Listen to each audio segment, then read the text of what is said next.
হর হর মহাদেব, ওম নমঃ শিবায়। কেমন আছেন আপনারা সবাই? আমি দীপ্তেশ বি মণ্ডল। সবাইকে জানাই শুভ নববর্ষ।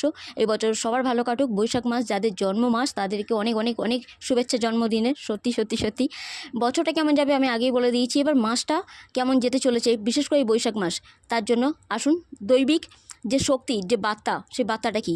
দৈবিক বার্তা। আপনারা জানেন এই বছরটা অনেক কিছু আনছে, কারণ আমি আগেই বলে দিয়েছি, সেটা অবশ্যই চেক আউট করে নিতে পারবেন আপনারা। কিন্তু এই মাসেতে আপনারা যা ভেবেছিলেন, এতদিন পরিকল্পনা করেছিলেন বাট অ্যাকশান নিতে পারেননি, এবারে পারবেন। অনেক কিছু পদক্ষেপ এবারে নিজের সাহসের সাথে আপনারা লক্ষ্যে পৌঁছাতে পারবেন, কাজ করতে পারবেন, কাজের প্রতি যত্নশীল হবেন, মনোযোগ বসবে পড়াশোনাতে।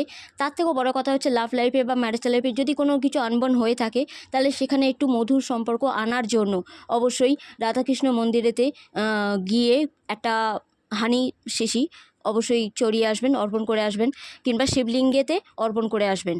মধু দিয়ে, গঙ্গা জল দিয়ে শিবজির পূজা করে আসবেন। তার সাথে একটা কথা বলি, আপনারা যারা দেখতে পাচ্ছেন এই সময়ে আপনাদের ওভার থিঙ্কিং হচ্ছে, কোনো দুশ্চিন্তা ঘিরে ধরছে, তো চেষ্টা করবেন মেডিটেশন করা, প্রকৃতি নেচারের মধ্যে টাইম কাটানো। কারণ প্রকৃতি বলছে আপনারা এগিয়ে যান, থেমে থাকবেন না, এটা প্রোগ্রেসের time. So God bless you and Durga Durga Durga.